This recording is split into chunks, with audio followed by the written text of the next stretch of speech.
ரவை வச்சு ஒரு சூப்பரான மசாலா டோனட் ரெசிபி பார்க்கலாமா? அடுப்பில் ஒரு பேன் வச்சு மெஷரிங் கப்புக்கு 1 கப் தண்ணி, கொஞ்சம் உப்பு, 1 டேபிள் ஸ்பூன் எண்ணெய் ஊற்றி நல்லா மிக்ஸ் பண்ணி விட்டுருங்க. தண்ணி வந்து நல்லா கொதிச்சு வரும்போது மெஷரிங் கப்புக்கு 1/2 கப் ரவை போட்டு ஃபஸ்ட்டு கட்டி இல்லாமல் நல்லா மிக்ஸ் பண்ணி எடுத்துக்கோங்க. அப்புறம் ரவை நல்லா வெந்து திரண்டு வரது வரை கிளறி விட்டுக்கிட்டே இருங்க. நல்லா திரண்டு வரும்போது அடுப்பை ஆஃப் பண்ணிவிட்டு ஒரு மூடியை வச்சு மூடி 5 நிமிஷம் அப்படியே வச்சுருங்க. 5 நிமிஷத்துக்கு அப்புறம் வேற ஒரு பிளேட்டுக்கு மாற்றிட்டு நல்லா அழுத்தி பிசைஞ்சு விடுங்க. ரவையில் வந்து நம்ம எண்ணெய்லாம் சேர்த்துருக்கிறதுனால நல்லா சாஃப்ட்டாக வந்துடும். அதிலேருந்து கொஞ்சம் எடுத்துகிட்டு உள்ளங்கையில் வச்சு நல்லா உருண்டையாக உருட்டிட்டு தட்டிட்டு உளுந்த வடைக்கு ஓட்டை போடுறது மாதிரி ஒரு விரலை வச்சு ஓட்டை போட்டு இதே மாதிரி எல்லாத்தையும் ரெடி பண்ணி எடுத்து வச்சுக்கோங்க. அடுப்பில் ஒரு பேன் வச்சு எண்ணெய் வச்சுக்கோங்க. எண்ணெய் நல்லா சூடானோடனே இந்த டோனட்ஸ் எல்லாம் போட்டுருங்க.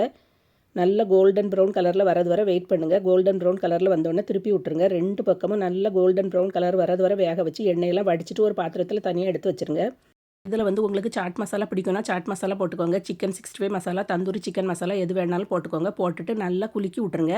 நல்லா மசாலா வந்து அதில் நல்லா கோட் ஆகணும். இது வந்து வெளியே நல்லா கிறிஸ்பியாக இருக்கும், உள்ளே சாஃப்ட்டாக இருக்கும், டேஸ்ட் அட்டகாசமாக இருக்கும். கண்டிப்பாக ட்ரை பண்ணி பாருங்கள்.